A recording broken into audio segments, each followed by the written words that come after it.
बिस्मिल्लाहिर्रहमानिर्रहीम अस्सलाम वालेकुम डियर व्यूवर्स। अगर आपने ओवरऑल पाकिस्तान से एएसएफ यानी एयरफोर्स सिक्योरिटी फोर्स में अपने जिस भी पोस्ट का या जिस भी जॉब का टेस्ट देना है तो ये वीडियो आपके लिए बहुत ही ज़्यादा बल्कि हद से ज़्यादा वेरी वेरी। इस वीडियो में जो हर चीज़ जो पास पेपर जो रिपीटेड क्वेश्चन यानी पास टेस्ट में क्वेश्चन आ चुके हैं, इस वीडियो में फुल तफसील और डिटेल के साथ डिस्कस इंशाल्लाह आप लोगों को इस वीडियो से काफ़ी ज़्यादा फायदा होने के चांसेस हैं। तो इस वीडियो का बेकायदा आगाज़ करते हैं।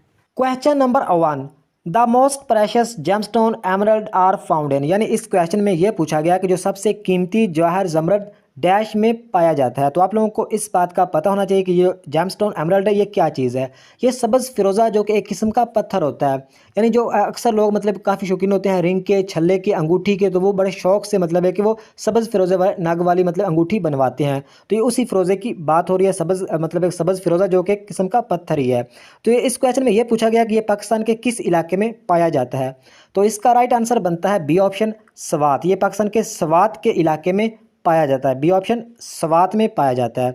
तो ये अगर कंट्रीज़ की बात करें तो ये ब्राज़ील, जिम्बाब्वे, ज़ाम्बिया वगैरह या कोलंबिया वगैरह में ये अक्सर पाया जाता है। तो नेक्स्ट क्वेश्चन है, Jhelum, Chenab, Ravi, Beas and Sutlej are tributaries of, यानी इस क्वेश्चन में ये पूछा गया है कि ये जो जहलम, चनाब, रावी, ब्यास और सतलुज ये डैश के मुआवन दरिया हैं। तो ये सारे दरिया जो हैं ये जाके गिरते हैं अंडस रिवर यानी दरिया सिंध में जाके गिरते हैं कोट मिठन के मुकाम पर। तो आप लोगों को इस बात का भी पता होना चाहिए कि पाकिस्तान में टोटल 24 दरिया हैं। पाकिस्तान में टोटल 24 दरिया हैं। अगर बात करें केपीके की तो केपीके में 8 दरिया हैं। केपीके में 8 दरिया हैं। और बलूचिस्तान की बात करें तो बलूचिस्तान में 7 दरिया हैं। अगर बात करें सिंध की तो सिंध में 4 दरिया हैं। और पंजाब की बात करें तो पंजाब में 5 दरिया हैं और टोटल 24 दरिया हैं पाकिस्तान में।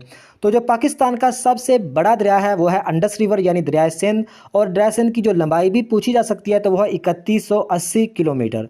3180 किलोमीटर, कई जगह पे 2900 भी, 3100 भी, 3000 भी लिखी हुई, लेकिन ये बिल्कुल सही है। अक्सर मतलब जगहों पे यही सही मानी गई है। 3180 दरिया सिंध यानी अंडस रिवर की लंबाई है। ये भी आप लोगों ने याद रखनी है, ये पाकिस्तान का सबसे बड़ा दरिया है। और पाकिस्तान का जो सबसे छोटा दरिया है वो है दरियाए रावी। तो दरिया रावी की जो लंबाई है वो है 720 किलोमीटर। ये भी आप लोगों ने याद रखनी है, 720 किलोमीटर दरिया रावी की लंबाई है। तो नेक्स्ट क्वेश्चन है, the extent volcanic peak of Koh Sultan is, यानी इस क्वेश्चन में ये पूछा गया कि जो कोह सुल्तान की मादूम आतिशफशां चोटी है वो कहाँ पाई जाती है, पाकिस्तान, ईरान, तुर्की या तुर्कमेनिस्तान। तो इसका राइट आंसर बनता है पाकिस्तान। ये पाकिस्तान का जो सूबा है बलूचिस्तान में ये मतलब कोह सुल्तान पाई जाती है, यानी कोह सुल्तान की जो आतिशफशां चोटी है ये पाकिस्तान सूबा बलूचिस्तान में पाई जाती है। तो नेक्स्ट क्वेश्चन है, what was the old name of Ethiopia, यानी इस क्वेश्चन में यह पूछा गया कि जो इथियोपिया का पुराना नाम क्या है। तो इथियोपिया का जो पुराना नाम है वो अबसीनिया है। अबसीनिया इसका पुराना नाम है, ये आप लोगों ने याद रखना है। तो इथियोपिया के बारे में कुछ और अहम चीज़ें आप लोगों ने याद रखनी है, जैसा कि इथियोपिया का जो कैपिटल है वो है एडिस अबाबा। ये आप लोगों ने मेरे साथ रिपीट करना है ताकि अभी आप लोगों को याद हो जाए। जो इथियोपिया का कैपिटल है, कैपिटल सिटी है एडिस अबाबा, एडिस अबाबा। और जो इथियोपिया की करेंसी है वो है बिर। ये भी आप लोगों ने याद रखनी है। 2 चीज़ें होगी। और तीसरी जो अहम चीज़ है वो है अफ्रीका में इथियोपिया वाक़ है। तो इथियोपिया की कैपिटल है एडिस अबाबा, इथियोपिया की करेंसी है बिर, और ये कहाँ पे वाक़ है, अफ्रीका में वाक़ है। ये 3 अहम चीज़ें हैं, ये आप लोगों ने याद रखनी है। तो नेक्स्ट क्वेश्चन है, first museum of Pakistan established in Karachi on, यानी जो पाकिस्तान का पहला म्यूज़ियम कराची में कब कायम हुआ था। ये क्वेश्चन भी पूछा जा सकता है कि पाकिस्तान का पहला म्यूज़ियम कब मतलब कहाँ बना था, कहाँ कायम हुआ था। तो वो कराची में। ये आप लोगों का जवाब होगा कराची में। तो इस क्वेश्चन में पूछा गया कि कब मतलब है कि कायम किया गया। तो इसका राइट आंसर बनता है ई ऑप्शन, 17 अप्रैल 1950, यानी 17 अप्रैल 1950 को पाकिस्तान का पहला म्यूज़ियम कराची में कायम किया गया था, 17 अप्रैल 1950। तो नेक्स्ट क्वेश्चन है, Bismillah Khan is related to, तो इस क्वेश्चन में यह पूछा गया कि जो बिस्मिल्लाह खान का तल्लक डैश से था। तो सबसे पहले आप लोगों को पता होना चाहिए कि बिस्मिल्लाह खान कौन थे। ये एक म्यूज़िशियन थे, यानी मतलब है कि ये समझ लो गुलकार थे, मतलब है कि शायरी वगैरह ही पढ़ते थे। तो इसका मतलब है कि तल्लक था शहनाई के साथ। जो शहनाई है ये म्यूज़िकल मतलब है कि म्यूज़िकल की मतलब है कि एक इंस्ट्रूमेंट समझ लो, इस तरह की कोई चीज़ है शहनाई। तो बिस्मिल्लाह खान का जो बेसिकली तल्लक था शहनाई के साथ, ये आप लोगों ने याद रखना है। तो नेक्स्ट क्वेश्चन है, नैरेन कोट was the old name of, इस क्वेश्चन में यह पूछा गया कि जो नैरेन कोट का पुराना नाम क्या था। तो इसका मतलब है कि जो नारायण कोट है ये किसका पुराना नाम था? तो इसका राइट आंसर बनता है हैदराबाद। ये जो नारायण कोट है ये हैदराबाद का पुराना नाम था, हैदराबाद। लाहौर का जो पुराना नाम है महमूदपुर, लाहौर का पुराना नाम महमूदपुर। नंबर 2 पे क्वेश्चन है इस्लामाबाद का पुराना नाम राजशाही, इस्लामाबाद का पुराना नाम राजशाही। नंबर 3 पे क्वेश्चन है रावलपिंडी का पुराना नाम गजनीपुर, रावलपिंडी का पुराना नाम गजनीपुर। नेक्स्ट अगर बात करें नंबर 4 पे जहलम का पुराना नाम जय अजल, जहलम का पुराना नाम जय अजल। नंबर 5 पे क्वेश्चन है गुजरात का पुराना नाम ओहदे नगरी, गुजरात का पुराना नाम ओहदे नगरी। नेक्स्ट अगर बात करें नंबर 6 पे फैसलाबाद का जो पुराना नाम है लाइलपुर, फैसलाबाद का पुराना नाम लाइलपुर। नेक्स्ट अगर बात करें नंबर 7 पे क्वेश्चन है हैदराबाद का पुराना नाम नैरोन कोट, हैदराबाद का पुराना नाम नैरोन कोट। नेक्स्ट अगर बात करें नंबर 8 पे कोयटा का जो पुराना नाम है शालकोट, कोयटा का पुराना नाम शालकोट। नेक्स्ट अगर बात करें नंबर 9 पे अटक का पुराना नाम कैम्बलपुर, अटक का जो पुराना नाम है कैम्बलपुर। नेक्स्ट अगर बात करें नंबर 10 पे पिशावर का जो पुराना नाम है परशापुर, जो पिशावर का पुराना नाम है परशापुर। नेक्स्ट अगर बात करें कराची का जो पुराना नाम है कलांची, कराची का जो पुराना नाम है कलांची। और नेक्स्ट अगर बात करें नंबर 12 पे साहिवाल का जो पुराना नाम है मोंटेगमरी, साहिवाल का जो पुराना नाम है मोंटेगमरी। नेक्स्ट अगर बात करें नंबर 13 पे जैकबाबाद का पुराना नाम है खानगढ़, जैकबाबाद का पुराना नाम है खानगढ़। नेक्स्ट अगर बात करें 14 नंबर क्वेश्चन बिन कासिम का पुराना नाम है पिपरी, बिन कासिम का पुराना नाम पिपरी। नेक्स्ट अगर बात करें पाकपतन का जो पुराना नाम है अजूदन, पाकपतन का पुराना नाम अजूदन। और नंबर 16 पे क्वेश्चन है मुस्लिम बाग का जो पुराना नाम है हिंदू बाग, मुस्लिम बाग का जो पुराना नाम है हिंदू बाग। नेक्स्ट क्वेश्चन है orange river is located in, इस क्वेश्चन में ये पूछा गया कि जो ऑरेंज रिवर है ये कहाँ वाक़ है? तो इसका राइट आंसर है साउथ अफ्रीका, साउथ अफ्रीका में ऑरेंज रिवर वाक़ है। ये आप लोगों ने एग्जैक्ट याद रखना है कि orange river is located in south Africa. तो यहाँ पे आप लोगों को बता दूं कि जो पूरी दुनिया का जो सबसे बड़ा दरिया है वो है अमेज़न, अमेज़न रिवर पूरी दुनिया का सबसे बड़ा दरिया है। और कहाँ पे वाक़ है? ये मेरे ख्याल में अमेरिका में वाक़ है, अमेरिका में वाक़ है अमेज़न। ये पूरी दुनिया का सबसे बड़ा दरिया है। और पूरी दुनिया का जो सबसे छोटा दरिया है दरिया रॉय, ROA, रॉय मतलब है कि दरिया है जो सबसे छोटा दरिया है। और बात करें दुनिया का, वर्ल्ड का मतलब है कि जो लॉन्गेस्ट रिवर है वो है दरिया नील, दरिया नाइल, नील, ये मतलब है कि लॉन्गेस्ट रिवर है। नेक्स्ट क्वेश्चन है which is the capital of Sri Lanka. तो इस क्वेश्चन में ये पूछा गया कि जो श्रीलंका का दारुल-हुकूमत कौन सा है? तो इसका राइट आंसर बनता है कोलंबो। जो कोलंबो है ये मतलब श्रीलंका का दारुल-हुकूमत है। और श्रीलंका की जो करेंसी है वो है श्रीलंकन रूपी। तो नेक्स्ट क्वेश्चन है when Islamabad United one the first title of PSL, यानी इस क्वेश्चन में ये पूछा गया कि जो इस्लामाबाद यूनाइटेड ने PSL का पहला टाइटल कब जीता था? तो इसका राइट आंसर बनता है सी ऑप्शन 23 फरवरी 2016, यानी 23 फरवरी 2016 को, 23 फरवरी 2016 को इस्लामाबाद ने पहला टाइटल जीता था। और ये इस्लामाबाद ने किस मतलब है कि से मैच जीता था? कोयटा ग्लैडिएटर्स।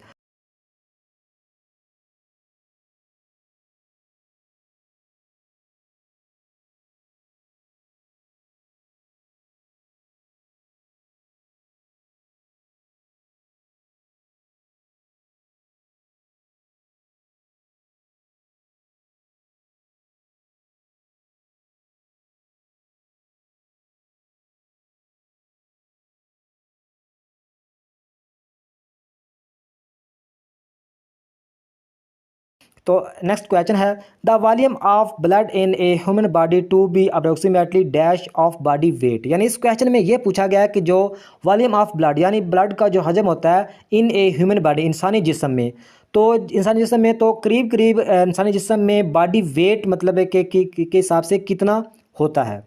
तो इसका राइट आंसर है 7%। ये जो खून का मतलब हजम होता है इंसान जिस्म में, जिस्म के मतलब वेट के हिसाब से कितना होता है? 7%। ये आप लोगों ने याद रखना है, 7% यानी 7%। तो इसके बारे में आप लोगों को थोड़ी सी डिटेल ये भी मतलब एक याद रखनी होगी। जैसा कि अगर ये पूछा जाए अडल्ट्स का मतलब होता है जवान, नौजवान, तो अडल्ट्स के यानी सियाना, नौजवान, तो अडल्ट्स के बारे में पूछा जाए तो ये 7 से 8%। अडल्ट्स के से जो बॉडी वेट का मतलब इसका जो हिसाब किताब है वो है 7 से 8%। अगर ये मतलब है कि चाइल्ड का पूछा जाए, चाइल्ड का मतलब होता है 2 से 4 साल का जो बच्चा होता है वो उसमें 8 से 9% होता है उसका बॉडी वेट के हिसाब से। तो अगर बात करें इन्फेंट्स का मतलब होता है शेरखार बच्चा, यानी छोटा बच्चा, बिल्कुल छोटा, तो उसमें 9 से 10%। तो ये आप लोगों ने ज़हन में रखना होगा। तो नेक्स्ट क्वेश्चन है बार्किंग डॉग्स डैश बाइट, तो इसका राइट आंसर मतलब है कि बार्किंग डॉग सेल्डम बाइट, यानी सेल्डम बाइट यानी जो गिरजते हैं वो बरसते नहीं। इसके मतलब ये एक प्रोवर्ब है, ज़रबर मिसल है। उसमें क्या आएगा, सेल्डम तो है नहीं, इसमें नेवर है, ऑलवेज, डू, ऑफ्टन, तो इसमें आएगा नेवर, इसमें आएगा never. Barking dogs never bite यानी जो गिरजते हैं वो बरसते नहीं, तो इसमें आएगा never, barking dogs never bite.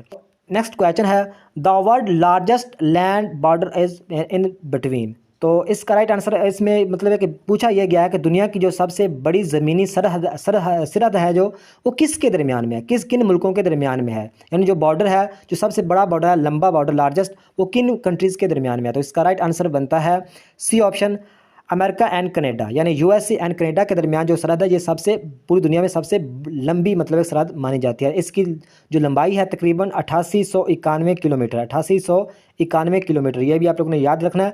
8891 kilometre है अमेरिका एंड कनाडा की सरहद की लंबाई, और ये दुनिया की सबसे बड़ी लार्जेस्ट मतलब है कि लैंड बॉर्डर मतलब है कि ये मानी जाती है। 8891 इसकी लंबाई है।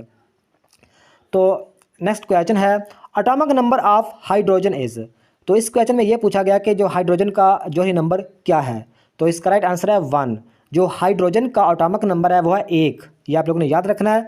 अगर बात करें ऑक्सीजन की, तो ऑक्सीजन का जो एटॉमिक नंबर है वो है 8, नाइट्रोजन का 7, और हाइड्रोजन का 1। तो नेक्स्ट क्वेश्चन है she agrees dash my proposal. तो इसमें क्या आएगा, तो इसमें विद का यूज़ हुआ है, विद का यूज़ होगा she agrees with my proposal. तो नेक्स्ट क्वेश्चन है which is the cause of malaria. तो इस क्वेश्चन में ये पूछा गया कि जो मलेरिया मतलब है किस वजह से मतलब है कि फैलता है, या किस वजह से मतलब है कि इंसानी जिस्म में दाखिल होता है, या इसकी क्या वजह है। Blood pressure, dirty water, dirty environment, mosquito और ऑल ऑफ दीज। तो इसका राइट आंसर बनता है डी ऑप्शन, मस्कीटो। इसका मतलब होता है मच्छर। तो बेसिकली जो मलेरिया है ये मच्छर से ही मतलब है कि फैलता है, मच्छर से ही मतलब है कि पैदा होता है। तो ये आप लोगों ने एग्जैक्ट याद रखना होगा, विच इज़ द मतलब एक काज ऑफ मलेरिया, मस्कीटो। तो नेक्स्ट क्वेश्चन है change the narration she said to him consult a doctor. तो इंग्लिश का क्वेश्चन आप लोग ने शायद जज किया होगा कि मैं इंग्लिश का जो क्वेश्चन है वो एक्सप्लेन नहीं कर रहा। उसकी वजह यह है कि इससे पहले मैं वीडियो अपलोड कर चुका हूं। अगर वो वीडियो आप लोगों ने देख ली है तो आप लोगों का कुछ ना कुछ आप लोगों की इंग्लिश की तैयारी अच्छी हो चुकी होगी। तो इसमें यह पूछा गया change the narration she said to him consult a doctor. तो इसका जो राइट आंसर बनता है वो है D option, she advised him to consult a doctor, she advised him to consult a doctor, इसका राइट आंसर है। तो नेक्स्ट क्वेश्चन है how is the first Pakistani to hit century in T20 cricket. तो इसमें यह पूछा गया जो पाकिस्तानी क्रिकेट में जो हिट सेंचुरी मतलब है पहली दफ़ा किसने मतलब है कि बनाई थी। तो इसका राइट आंसर बनता है सी ऑप्शन, आमन शहजाद। आमन शहजाद ने मतलब है कि फर्स्ट मतलब है कि हिट सेंचुरी T20 की क्रिकेट में बनाई थी, आमन शहजाद। तो इसके अलावा मतलब है कि शुएब मलिक ने भी सेंचुरी बनाई है T20, तो वो भी आप लोगों को पता होना चाहिए। तो नेक्स्ट क्वेश्चन है the word democracy has been derived from the language. यानी इस क्वेश्चन में ये पूछा गया है कि जो डेमोक्रेसी है इस मतलब ये किस ज़बान से लिया गया है, किस ज़बान का लफ्ज़ है। तो इसका राइट आंसर है ग्रीक। ये ग्रीक यानी यूनानी ज़बान का लफ्ज़ है ग्रीक। जो डेमोक्रेसी मतलब एक वर्ड है ये ग्रीक मतलब एक लैंग्वेज से लिया गया है। तो बेसिकली जो डेमोक्रेसी का मतलब होता है, इसका मतलब होता है जमहूरियत, और इसमें पावर ऑफ पीपल यानी पावर ऑफ पीपल, जमहूरियत, ये एक चीज़ ही है। ये डेमोक्रेसी का ये मतलब है। तो ये किस ज़बान से लिया गया है, ग्रीक। तो नेक्स्ट क्वेश्चन है द सीज़न चेंज बिकॉज, यानी जो मतलब मौसम मतलब है कि जो मौसम रुत मतलब जो चेंज होती है उसकी वजह क्या होती है। तो इसका राइट आंसर बनता है C option, earth is revolving around the sun. यानी जो ज़मीन है ये मतलब एक घूमती है सन के मतलब के मतलब कि सन के आगे मतलब घूमती है, इस वजह से ये मतलब मौसम चेंज होते हैं। इसका आप लोगों ने एग्जैक्ट याद रखना होगा। अर्थ, सी ऑप्शन राइट है, earth is revolving around the sun. Next question है change wise of the following she takes tea. तो ये मतलब एक्टिव वाइज है, इसको पैसिव वाइज में तब्दील करना है। तो एक्टिव एंड पैसिव वाइज जो वीडियो बनाई है वो तकरीबन 12 से 13 मिनट की है। इतने आसान अल्फाज में मैंने बताया, उसमें टेंसेस आप लोगों को अच्छे आते हैं या नहीं आते, बल्कि टेंसेस आपको नहीं भी आते, लेकिन एक्टिव एंड पैसिव वाइज फिर भी आप लोगों को अच्छी तरह आ जाएंगे। सिर्फ 3-4 रूल्स हैं वो बताए हैं, उसको आप लोगों ने रट्टा लगा लो चाहे याद कर लो, तो वो वीडियो सुन के मतलब है कि आप एक्टिव एंड पैसिव वाइज के माहिर बन सकते हो। तो इसका बताना है हमें change wise of following she takes tea. तो इसका राइट आंसर बनता है D option, tea is taken by her, tea is taken by her. तो नेक्स्ट क्वेश्चन है choose the word with correct spelling. इसमें मतलब स्पेलिंग पूछे गए हैं। सी ऑप्शन हमारा राइट बनता है। लेबोरियस इसका मतलब होता है मेहनत तलब, मेहनत काश, मेहनत करने वाला। तो इसके मतलब करेक्ट स्पेलिंग बताने हैं। तो इसके सी ऑप्शन पे राइट स्पेलिंग है LABORIOUS। इसका मतलब है मेहनत काश, मेहनत तलब या मेहनत करने वाला। तो नेक्स्ट क्वेश्चन है if the cost of 3 dozen of apples is Rs 324 how much to 10 apples cost. यानी इस क्वेश्चन में ये पूछा गया कि मतलब है कि अगर 3 डजन एप्पल्स की कीमत 324 रुपये हो तो 10 एप्पल्स की कॉस्ट क्या होगी। तो सिंपल मतलब एक क्वेश्चन है, इसमें कुछ भी मुश्किल नहीं है। तो सबसे पहले लोगों को पता होगा कि मतलब एक 3 डजन यहाँ पूछा गया है। एक डजन में मतलब 12 होती है, चाहे उसमें एप्पल हो, बनाना हो, कोई भी चीज़ हो। 12 मतलब 12 की तादाद को हम मतलब दर्जन बोलते हैं। तो इसमें 3 दर्जन तो 12 मतलब एक 3 दर्जन है, 3 को 12 से ज़रब करें, 12 या 36 बन जाएगा। यानी जो 36 एप्पल हैं, जो 36 एप्पल्स हैं वो 324 रुपये के आ रहे हैं। तो 10 एप्पल कितने के आएंगे, इस क्वेश्चन में सिर्फ ये पूछा गया है। तो सबसे पहले हम क्या करेंगे, एक एप्पल की कीमत निकालेंगे, तभी हम 10 एप्पल का जवाब 10 एप्पल के बारे में हम जान सकेंगे, मतलब बचा सकेंगे। तो देखें हम क्या करेंगे, सिंपल कुछ भी नहीं करेंगे। हम 324 को क्या करेंगे 36 के साथ तकसीम कर देंगे, तो एक एप्पल की प्राइस निकल आएगी। तो इसको तकसीम करेंगे, ये पूरा 9 के साथ तकसीम होगा। अगर 36 को 9 से ज़रब करें तो 324 ही बनता है। तो हमारा जवाब है 9। यानी एक एप्पल कितने का आ रहा है, 9 रुपये का आ रहा है। तो 10 कितने के आएंगे, 10 को 9 से ज़रब करेंगे, 10 9 90। तो इसका राइट आंसर है बी ऑप्शन, ये हमारा राइट आंसर हो जाएगा। तो नेक्स्ट क्वेश्चन है सिंप्लीफाई 0.003 मल्टीप्लाई 0.03। तो बेसिकली ये काफ़ी आसान क्वेश्चन है। तो इसका जवाब मुझे कमेंट में बताएंगे ताकि आप लोगों की भी प्रैक्टिस थोड़ी सी हो जाए। आज की वीडियो, नेक्स्ट वीडियो तक खुदा हाफिज़।